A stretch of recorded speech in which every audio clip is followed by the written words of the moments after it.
evening, wealth of humans. I need to come up with a theme song, I think. Yeah, I mean, you've been making a whole lot of songs, but one of those songs should be the hello, theme song. good evening. You've tuned into Real Talk with Energy. It's really cool. I don't know. I'm not good at spitting and I'm not good at making up songs on the spot. But hello, good evening, friends. Welcome back to another episode of Real Talk with me, Energy. This is episode 13, lucky number 13. And I'm super pumped to be here, to be joined today with the epic human that is Raza Ry of UXU Agency. Longtime friend, longtime confidant, longtime, well, I guess I'm his client. We work together. What's the term? Yeah. Teammate? We're in each other's tribes, you know? How are you doing, man? What's going on? Good. Staying busy, trying to stay sane through the quarantine. Yeah. But something wild just happened before we got on the call. I love I'm gonna have to things. find an emergency dentist for Miss Brittany because one of her molars have cracked. Oh, so, right before you caught on here, I'm like, all right, let me try to find somewhere around here, someone who's actually open. So I put in some inquiries, so hopefully we'll hear back tomorrow. But yeah, we gotta go up. We want to get that. That is the worst feeling in the world. I'm so sorry. So hopefully she's not in pain right now, and hopefully it stays that way. But yeah, we're gonna get that handled. That's scary. I don't know how I feel about that. I hope that please give her a hug from me. Will do. But other than that, you know what I'm saying? We've been not going crazy. I mean, we've been staying really busy. We've been using this time for like a lot of positive for us. I mean, it really worked out. I really almost feel like we needed it. Because it's like there's a lot moving around. Like, cause we were planning a wedding. Like, it was probably going to be this summer, but even with that being kind of slowed down a bit, it's been nice for us so people have like stopped asking about it all the time. So it's like a lot of pressure. Like the whole world is kind of just slowed down a bit. So we're using it to, you know what I mean, just kind of get more in tune with ourselves, what we're doing and kind of how we're going about it. So can you break it down for us? Because I know what you do, but can you tell me what it is that Raza Ry and UXU Agency actually does? Okay, I feel like we got to start from the top. You know what I mean? Yeah. So, started this artistic journey, whatever we want to call it, career at 2009 when I was 17 years old. My best friend and I, we started a clothing line called Unique and Uncontemporary. So I like that. We wanted to make clothes that exemplified who we were as people, and we felt we were unique. We were our person. We were without falling to the fads and trends of society, and we felt uncontemporary. Technically, it was never a real word. We made it up because we felt like there's nothing truly modern. We're all revamping and taking things that the leaders and innovators did before us and revamping it to what we're doing today. And plus, we wanted another word that started with you, so we could be you and you. It's all about you, obviously. Indeed. So being 17-year-olds, we don't have money for stuff like photography and making a website and all of these different things. So we had to learn it ourselves. So through that, I found this natural love and ability with the camera. And that's how that started. So like throughout the years, I'm just like shooting my friends, having fun with it. Eventually I get down to school and I connect with a party promotion company.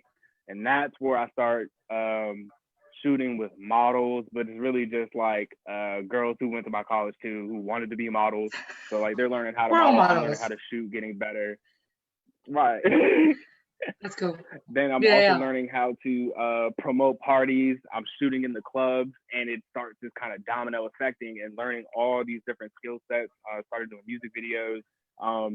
It built up to the point where we had a creative production studio on the main strip of downtown Greensboro, North Carolina, where people could come in, you could record music, we could design your business cards for you, all these different things, until we kind of got iffy about the owner of that building and it's time to, skedaddle.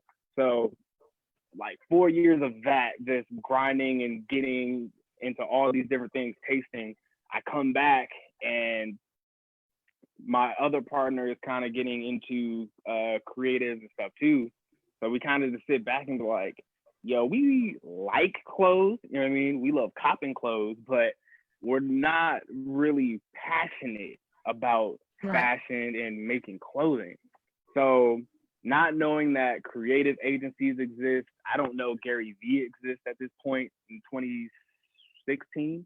None of it. Like, I was like, why don't we offer the things and services we do for ourselves for other people? Because it would be easier to sell people their own dreams than ours. It was that simple of an idea. So for the first year, we were really just linking up with small entrepreneurs that just needed creative help, whether it was some pictures or a video done. And we ended up doing event recaps where we would come out and either myself or a team of shooters do photography and video and like doing all these different things, to the point where I couldn't do it on myself. Like I would be out shooting for a week, 2 weeks, and then I'm stuck. So that's when it became like, oh, I gotta find a team. And I became more of the freelance one person creative team to building a production team. So now I have editors that I can just send off to if I need it. I have designers or a logo designer. I started finding people that, hey, I can do this, but to this level. Hey, I think you can do this a lot better than me. Let's start going. Teamwork. Yeah, and a lot of it's built on barter. Like, hey, I'm really good at this. You're good at this. Let's help each other out. That's nice. And that's what like people like writers, copywriting, from getting help with my website, because like I have it in my head, but just saying it. I'm an engineer. That's what I went to school for. So a lot of what I talk about can be very technical, very, very in depth. Where it just that like, explains so much. Yeah. So like I need someone to kind of just like, hey, this is what I'm trying to do. Make this sound sexy. So so now present day, it's 2020, and like for everybody who's watching, you were the magic behind the superhero music video for me way back in 2018, 2006, 17, whatever. Yeah, I was 18. Yeah. That was 18, yeah. So that was, like, and you've just come oodles and eons from there. You're now at a point where you're focusing on helping artists build their digital real estate. So beyond like being behind the camera, I feel like you've really taken on that engineer side of you to be super freaking technical and doing all the things that my brain doesn't do because I don't work that way. Tell me more about that. Like, how are you? What is digital real estate, first of all? And why do I care? Why do I want digital real estate? What is it? What does it do for me? So, like you said, we were doing a lot of different creative projects, and we were really focused on quality, you know what I mean, making better and better stuff. But continually what we kept seeing was we were making really cool stuff, but it wasn't going anywhere. Right. That frustration really led to, okay, let's look at the kind of the fundamentals of marketing and see what are we missing with it. And that's really where the digital real estate comes together. So what that is having your online presence set up in a way on a platform that you own. So mainly it's comprised of your website and your social media working in tandem in a way that it is representing your brand. So we believe in something called return paths. So your social media should be leaving digital breadcrumbs that lead back to your website that you own and control, because that's where you want your fans interacting with you. And that's where you can start creating opportunities with yourself to start making revenue, besides just streaming or touring of other things of that nature. Yeah. Okay, cool. So in the world of social distancing, have you found that, like, because I feel like every mother trucker is now, myself included, I am totally a mother trucker. We're all live streaming. We're all like doing these Facebook video lives and Twitch and Instagram lives and blah. Are you like, do you still find validity in that, or are you like, what is your thought process on the IP of that? I do, but not alone. Especially if you're just getting started, you gotta be more creative than just pushing a sound or a single and begging people to just listen to your music. You have to find what makes you you, what separates you from other artists, what is your story that you are trying to tell and a message that you're trying to push with your music. So like ultimately you have to find that why. Like, why are you making music besides trying to make money? Like with you, you were that artivist. When I come to MG's website, I know exactly what you stand for before I even enter. And that's exactly how every artist should have their stuff set up. I should know exactly what you stand for before I even see anything. Yeah. Oh, she's a feminist. Better get out of here. No, I'm kidding. But that's what most people are missing. They're not even trying to reach out to their ideal audience because they don't even know who they are. And that's what like that UXU it all tied into is trying to help people understand and express who they are and what that message is. I read this quote the other day that like everybody's trying to find their soulmate, but they don't even know what their own soul looks like. It's the same thing, right? Like everybody's 100%. Looking for their audience, but nobody knows what they actually want or like themselves. So how can you? Yeah, that's cool. Okay. Or even worse, trying to make music for everybody. Like that's real talk.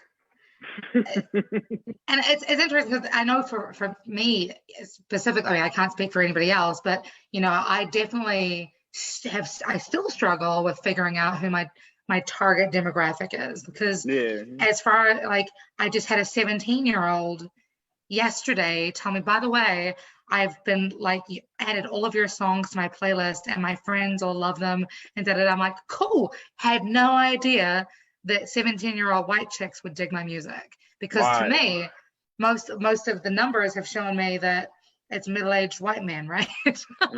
That they're into my, you know, that music is one of those things that it's so easy to get confused and overwhelmed with data that we forget to like look at what's right there.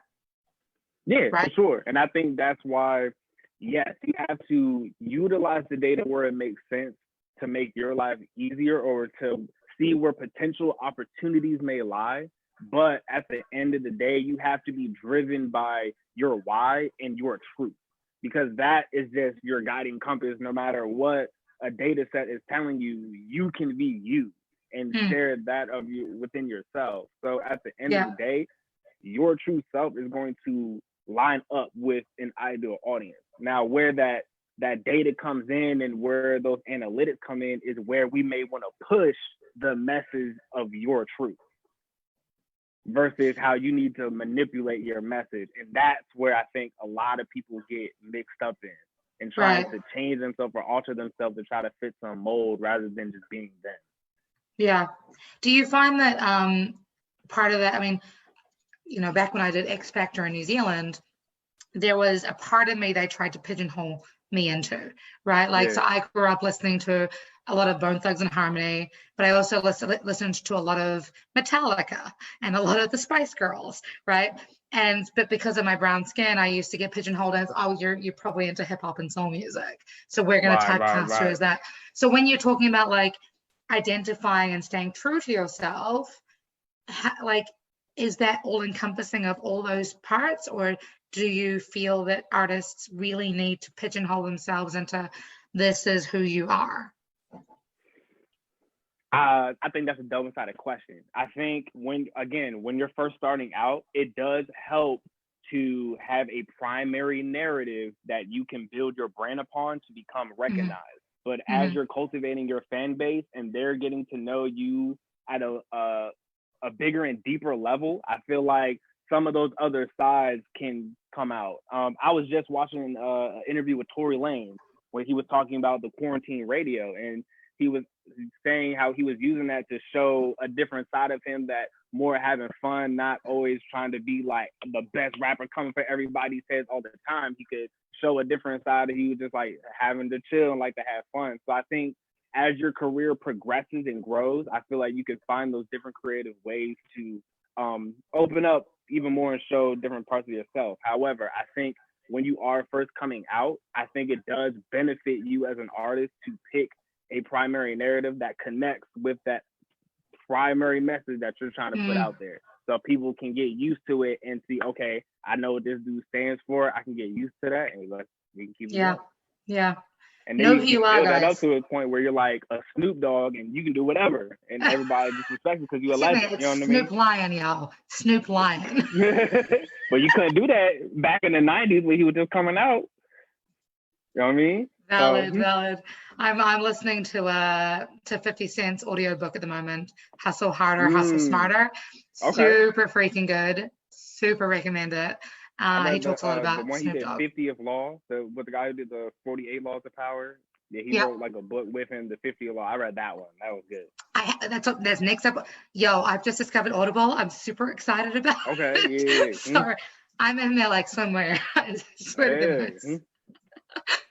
Cool. Okay. So sorry, I kind of derailed the conversation there a little bit. So when you're when you're helping build artists using developing the the digital real estate, how does it benefit them? Like, because I feel like everybody's all about the IG lives. We just saw Babyface break the internet. We just saw Jill Scott and Erykah Badu do their thing on Instagram Live, and people are doing their Facebook things. Why would I want to use that information or use those platforms to bring people back to my website? When you start bringing people back to your website, and I know for you, the biggest thing at any artist is building that email list up. That is how you truly start to own your audience. So if you're only using social media as a means to connect and keep your fans up to date, you're actually extremely vulnerable. Because if that social media decides to change up the next day because it's a free platform, they can do whatever the fuck they want. They don't owe you anything. Or if it's like a Vine and next day it's just gone, what do? Yeah. If Instagram the service blew up tomorrow, how many artists would be fucked? Valid. So that was now, one of the things that blew my mind. Sorry. Go ahead. One of the things that blew my mind when I first moved to DC, I was just saying to my neighbor today, I was like, my first ever show was at Pure Lounge, and I'm super fresh. I'm super new to the city, new to the country. Took my business cards because I'm like, this is how we do it in New Zealand. And everyone's like, no, I want your IG. What's your IG handle? What's your IG? And I'm like, really? Do y'all not okay? A lot of people, that's where they live. But it makes sense for normal people.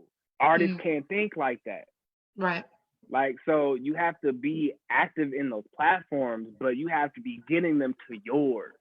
Right. Because then once you get them there, if Zoom Face comes out tomorrow and that's the new hottest platform, you can follow those people because you have that data and you own it. No matter where they go, you can stay connected with them. And at the end of the day, email is still the best way to get in contact with people. If you're trying to put out launches or things of that nature, or just get word out, email is still the best way, most connected way, unless you're starting to do the text. But we'll talk about that. That's advanced. Hold your horses, bro. Hold your horses. So the next thing you wanted to talk about is how you want to talk about me. Yes. Which I always love and get super awkward about. So I'm going to hand this conversation part over to you. So, because it's interesting. So, because Emma, you started working with us when we were kind of in the middle of this phase where we were trying to figure out, okay, we have all these different skill sets, but we don't really know how to package it. So now we've gotten to the point where we've done that. We've seen, okay, we know what we're able to offer, we know what we're good at, and we're trying to stick to this bag in a system. However, you came about before it was just kind of a la carte, and we've done all of those different things, but it was kind of just at different time points. But you've taken it and run with it more than most artists I've seen who have those same kind of things in place. So I would just love to hear from your point of view of how you think your website kind of benefits you and makes your life right. I think part of it is, you know, I'm really blessed to have so many people like you and the Everyday Weekend in my corner, because like as my mentor was one of my mentors, Angela Lauria, says, you know, what is your zone of genius? My zone of genius is making music. We know that. My zone of genius is voice and songwriting. I don't know, like I never this your area of genius is very, very foreign to me, except that I am very, very eager to learn from you. And Right. so like that I think, you know, when you stop learning, when you stop growing, you're dying. And I don't want to Indeed. die. So I'm all about like, okay, cool. What is it that you and Jason have talked to me about over the last, you know, 3 years, 4 years, 5 years, however long it's been, has, you know, and you've been very, very helpful with growing my intellectual property, but also making sure that I do own my audience and have a bomb ass website, and you know that I present myself and that I'm skilled enough to be able to update things to, you know, on the regular, which is cool. So the way that I have really resonated with that is being able to know how to update my latest singles, because I'm releasing a new single every 6 weeks. I need to know how to do that, and then be able to get the word out to my mailing list directly, so that I don't have to depend on them to go to my website and be like, oh, look, she got a new song out. How cool. You know, and a point of that, because think about that right there. So you're able to get directly into the screen of all of your audience. If you did that same thing on social media, it's not guaranteed you would get all your followers, because organically, Instagram's only going to show us about 30%. Facebook is about the same, if not less now. So unless you're running an ad with money behind it, it's not even guaranteed your entire audience is going to see if you just put it on social media. For sure. And like, don't get me wrong, I still pay for Facebook advertising and Instagram advertising. But you should, on top of all that. You have to. But look at you drinking your whiskey, and I'm here drinking my kale and apple and orange juice that I freshly squeezed myself. Hey, we have water as well. We stay hydrated. Hydration is happiness. I love it. You're so much more rock and roll than I am. But you know, it's okay. Yeah, so I think that's been the biggest thing for me, is that I now have like that full-on connection and that communication byway between my audience and me. Because as much as like I can spat out shit to my people, they can reply and we can have a conversation. In fact, I'm coming up to my 5 years in America anniversary in 13 days. And I put out a call out last week in my last email saying, hey, I'm going to do a Zoom happy hour. Who wants to join me? And I'm super excited. Like, people are already, yes, let's do this. So that's what's up. It's going to be fun. Awesome. It's going to be fun. I love that. Yeah, well, because, you know, social distancing is a thing. We need to be safe. And weird times. But, you know, I think that's really important, is that we not only, because I think that's the other thing about social media. We're always like spatting out, look at me, look at me, look at me, look at me. And that's fine, but I get really over it. I want to be like, hey, look at me, but can I also look at you? Get back to me. Like, I want to know more about what's going on in your life. How's your soul? And you can do that with email. Yeah. You know, it's I don't know, that's my TED talk on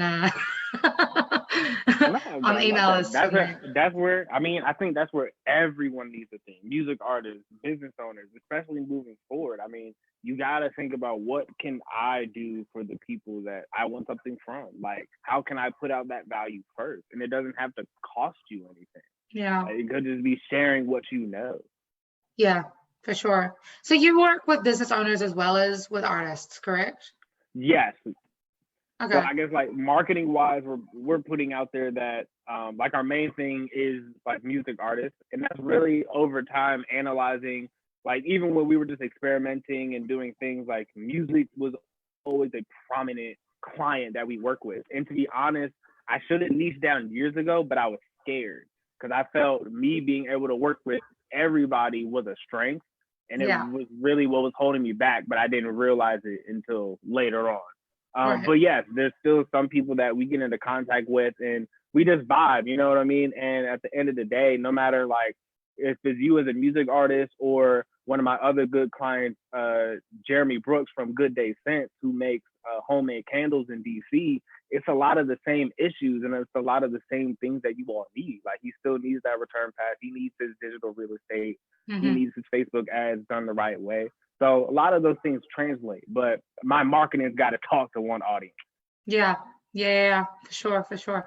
So I mentioned them before because I kind of got ahead of myself, but you know, UXU agency, you guys were the magic behind the superhero music video, but I didn't meet you immediately, you know, when I decided to do my superhero video. I met you before that because I've been working with the Everyday Weekend on upping my social media game.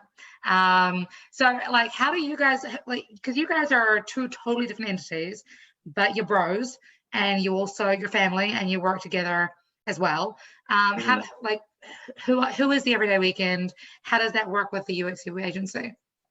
Right. So, okay. So Jason, who is my main business partner at the moment, he is the head of the Everyday Weekend. In my opinion, the DMV's top hip hop blog and just media platform that we have, especially for those mid-tier artists. Like, because I feel like in the DMV, there's a very slim middle ground between those who have just made it and they're on and those who are at the cusp.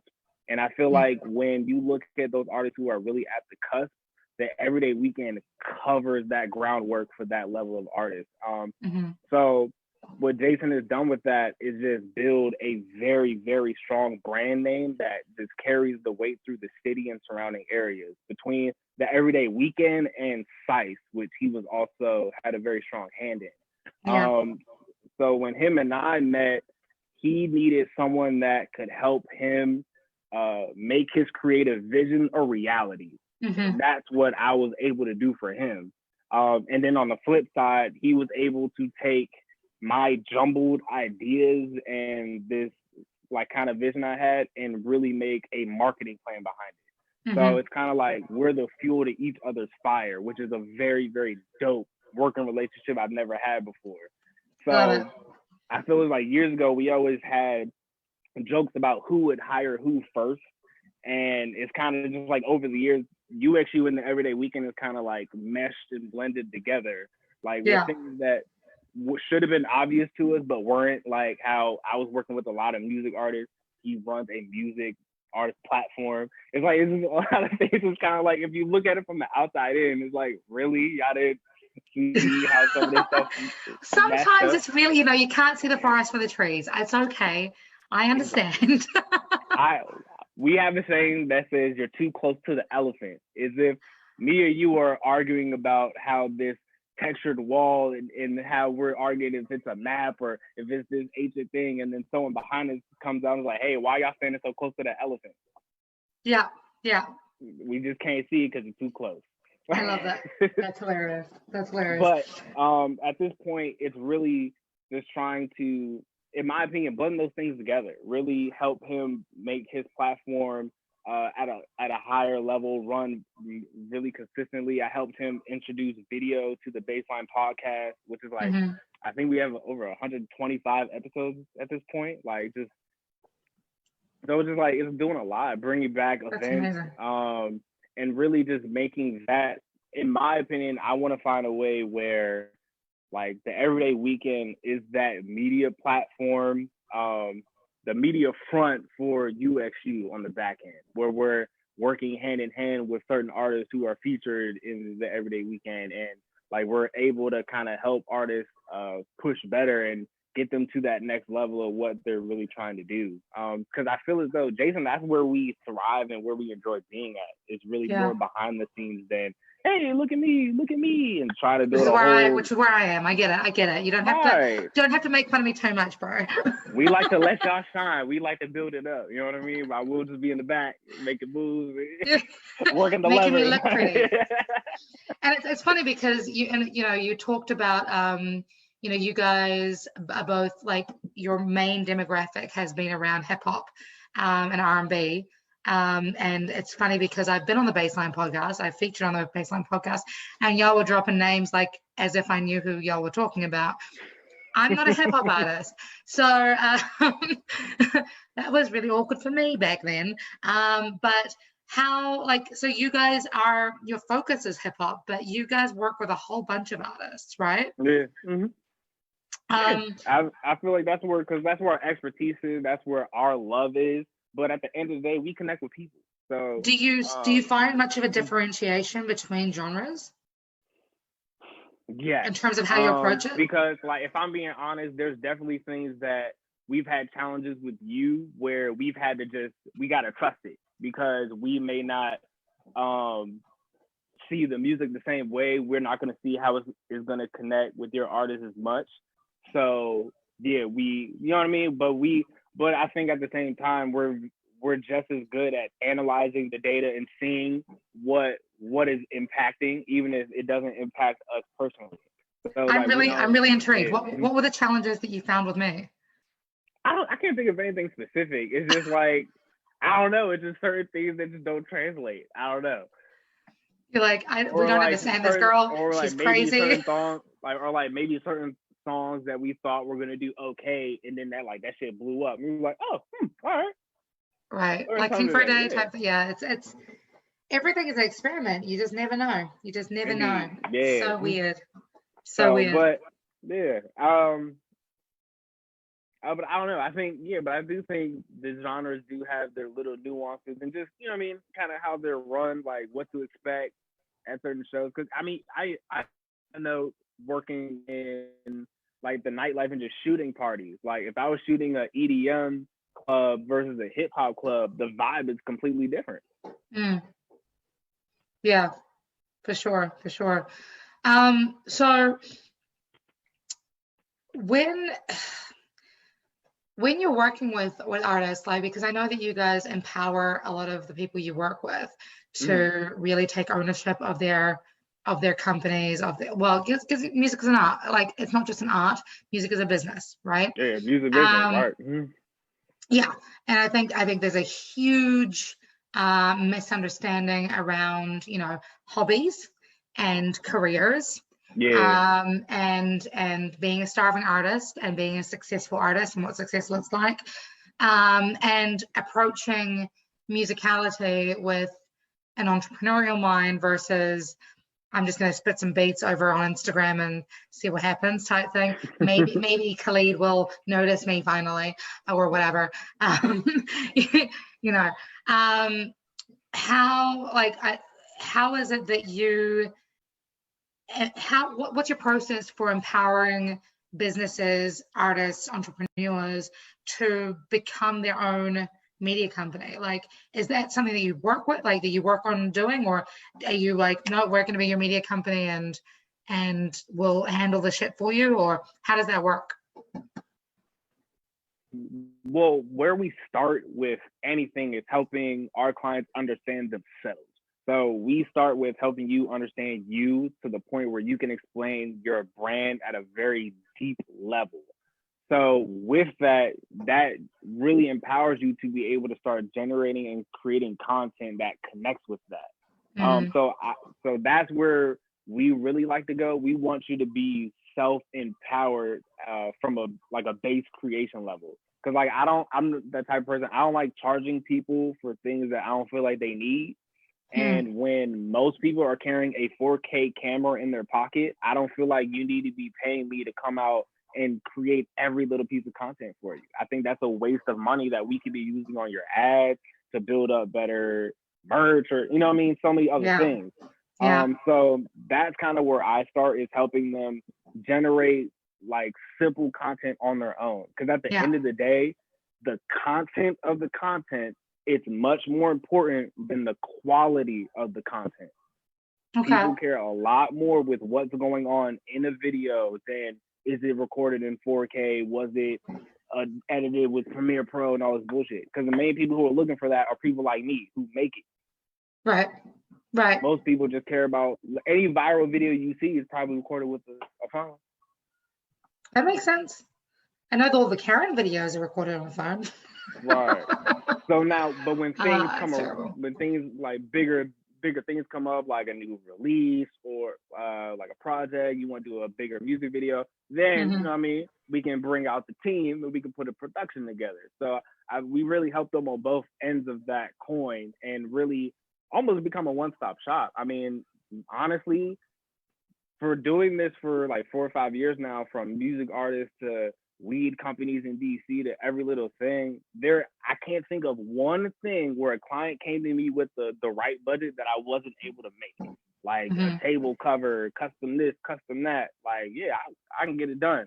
So, but it was really just kind of, how do we refine that down a little bit so it's understandable and we're kind of offering it to people that we like working with that need it. So it's kind of like, we'll bring you in, we're focused on the digital real estate, but once you're working with us and you've seen that firsthand, I mean, you have an issue with something on the creative side, you can probably hit us up and we'll push you in the right direction, or we can just handle it for you. Yeah, for sure. And I enjoy that. I love that. That's, yeah. I think the biggest thing that that differentiates you from a lot of media companies is that you empower people to handle their own business. You know, and I think like what back a lifetime ago when I was a social worker, you know, the whole mantra of it was very much like, you want to work yourself out of a job. You want every young person to be happy, healthy, mentally and emotionally stable. And so that's kind of what I try and do with like my own clients when I'm teaching vocals or songwriting. But you guys take it to the extra. You're like, this is like, let's dig deep for however many months, and we'll get everything set up, and then fly, butterfly, fly. and I even think that was like where Jason and I disagreed with, do we want to create a service that we do, or do we want to create online courses? Right. I remember that conversation. Yeah, for a little while we were going down the path of trying to develop a course, but I got to the point where I felt as though, we need to do more work on it. So it's like, that's why we are focusing on just kind of doing the service aspect of it and getting in the trenches with these certain artists. But at the end of the day, I don't feel like managing 50 different artists' social media pages. So, but I can look after their website, you know what I mean? So it's like, it's even developing my services in a way that manages my time, and I'm not just trading my time for money, because that's not what I'm trying to do either. No, you're about to get married, man, and like time is more than money. Time is definitely more than money. Indeed. I just feel like I've been making a career stew, and it's like I've been tasting a little bit, like, no, that's not it. Yeah, got to add a little bit of this, got to add a little bit of that. I love that. And that's been like the past like 2 years. It's just like, not yet. We're getting close. Needs more cayenne. We need paprika. That's amazing. So how are you guys? I mean, look, I realize that COVID has like severely fucked up a lot of people, no matter if you're an artist or, you know, like people have obviously lost family members. Some people have lost their lives, you know, and everybody's kind of wandering through the wilderness, as the saying might be. That's a line from church. You can keep that. We're wandering through the wilderness right now. So, you know, I feel like a lot of, you know me, I live my life one cheesy line at a time. You know, champions can either rise up and make shit happen, or you can, you know, lay down and kind of put up defeat or whatever. And one of the things that I've really seen a lot of recently, which I'm really thrilled about, is that not just entrepreneurial types, but people have really shown up and been creative in how they're redefining their brands, redefining their businesses, redefining their services. But when you're an artist, it's really difficult, I think, for some people, because we've been told our entire lives that already being an artist is a pipe dream. you have to have that starving artist mentality. You have to be, you know, you're never going to make it. You're never going to be able to pay rent. You're never going to be able to travel or get out of whatever shithole you decide that you live in, whatever. You know, so with all of that baggage on every artist's back, how are you guys as UXU agency and the Everyday Weekend, how are you guys, you know, working, finding clients? How are artists working and finding work through this pandemic? I mean, it's definitely slower. Like, let's not even sugarcoat it. I mean, we had a couple major projects that, like, I mean, the direct week that I started working from home, we had like multiple websites and other projects that just kind of came to a halt because people were just really scared. I mean, which is understandable because they don't know what's going to happen. So we using this time to really just be creative and really analyze what it is that we're doing and kind of beef up the process that we're going about right now to really set ourselves up for when this is all over to just hit the ball running and really be operating on all cylinders. But apart from that, I know personally been just reaching out to like past clients, seeing how they're doing, and not expecting anything. And I think that's the key to a lot of tactics that I do is like, I never do anything expecting or feeling like I'm entitled to something back. But I do know that being in front of mine doesn't hurt you sometimes. So like reaching out to some people and genuinely having conversations about how they're doing and how's their business going, or even checking up on things that you've done, like, hey, how's that such and such like that we made for you, how's that been working out, can usually lead to like new work, because like then they're like, hey, I was just thinking I need to update this, how can we do that? So some work has come from that. Just talking with past people and really just trying to put out more content that is just giving value to other people, and it is sparking conversation, because then usually that will lead into a conversation in the DMs, and then for that, like, it just goes into starting a relationship.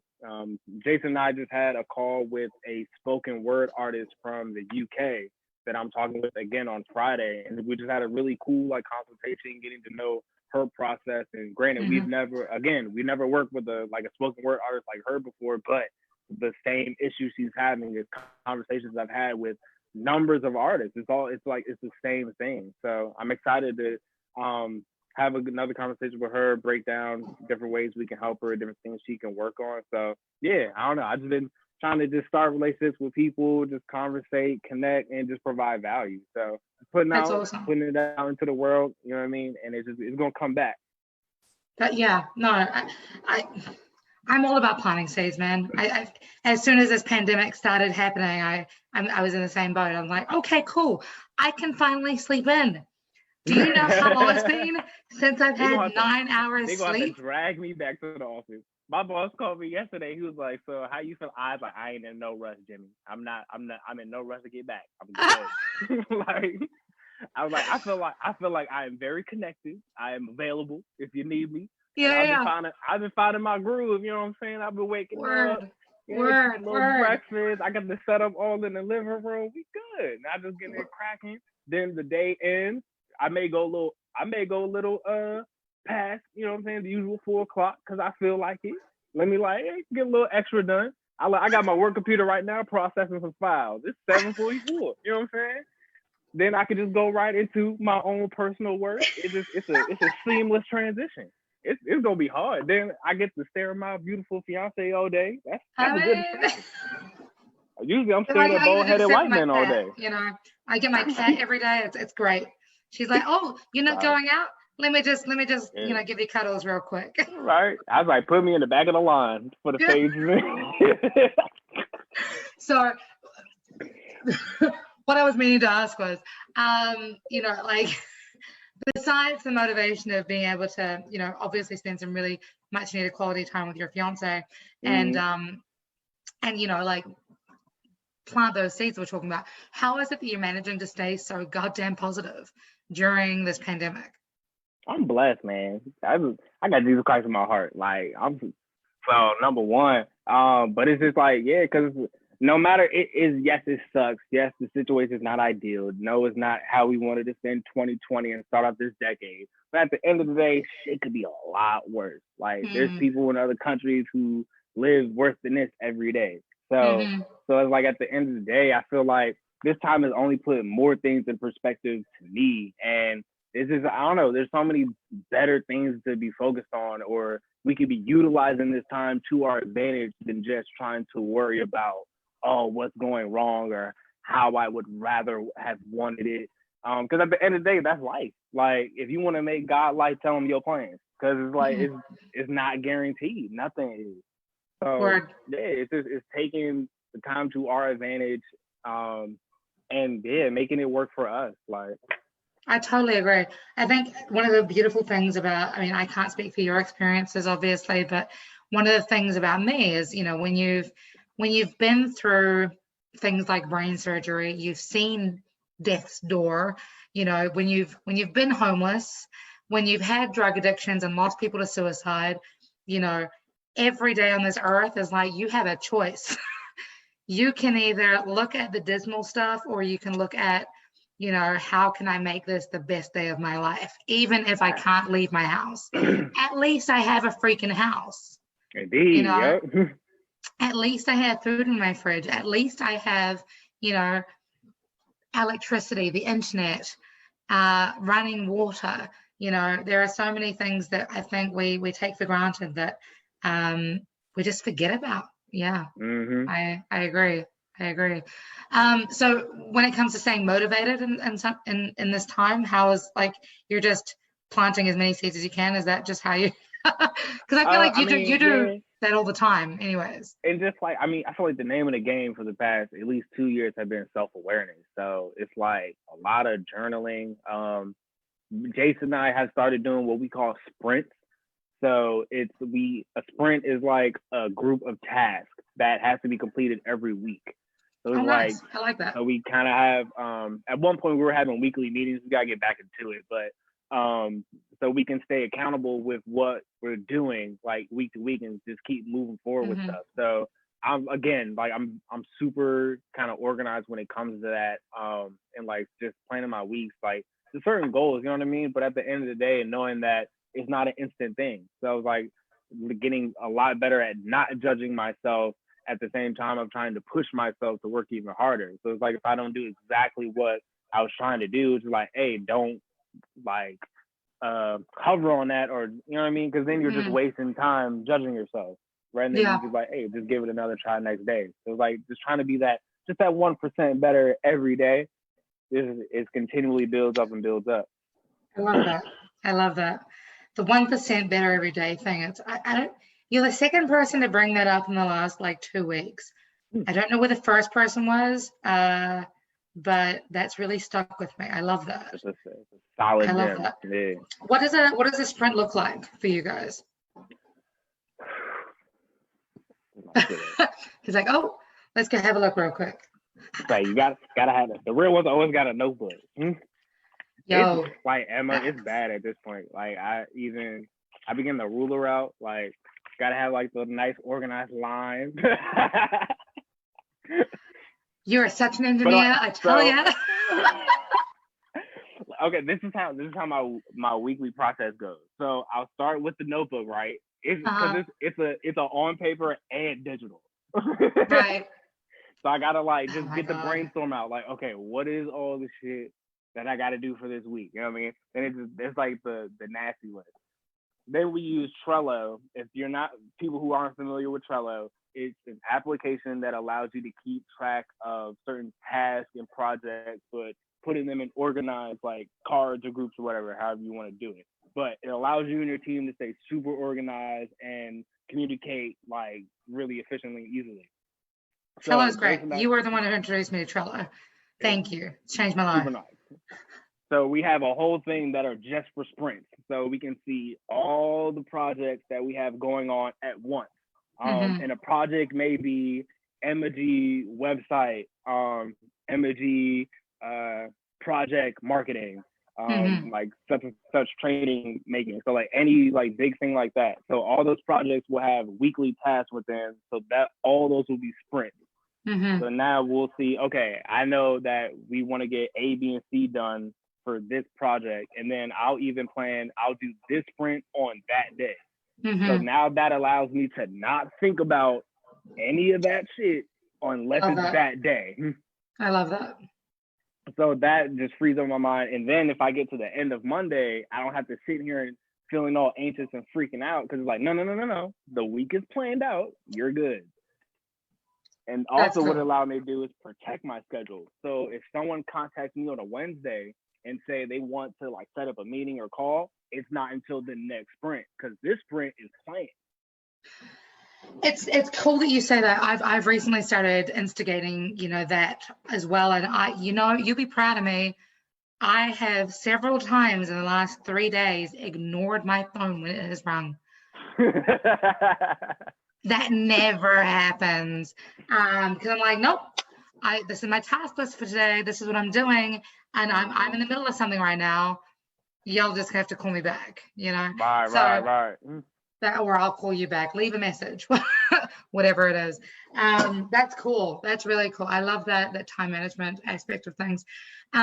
Cool. And you wanted to talk about wedding planning. Your wedding planning is on hold. Because I remember when you put together the most incredibly gorgeous, vulnerable, beautiful, sentimental proposal to your now fiance. I'm like I was in tears, and I had never even met Brittany. Tell me, how's that going for you guys? Honestly, mentally, we feel married. You know what I mean? Like, I'm not really sure what that ceremony is going to change necessarily. You know what I mean? Other than the the legal benefits of us do it, but I don't know. We're not in a rush, so I feel like honestly, like my only regret about getting engaged is telling other people because like then it became this whole their expectation thing of okay, well, when's the next step? When's the next step? And that was never my goal behind getting married. It was kind of like, hey, you moved up here after getting graduated. Like, this is me showing you, hey, this is us. You know what I'm saying? We're moving into this next step together, and I need you to feel secure in that we going through this together. Like, that was why I wanted to propose to her when I did. So I'm kind of glad that this happened in that aspect because now we get a kind of chance to breathe. And us being so like creative too, we're not just trying to rush to just have a ceremony. Like, we want it to be a thing.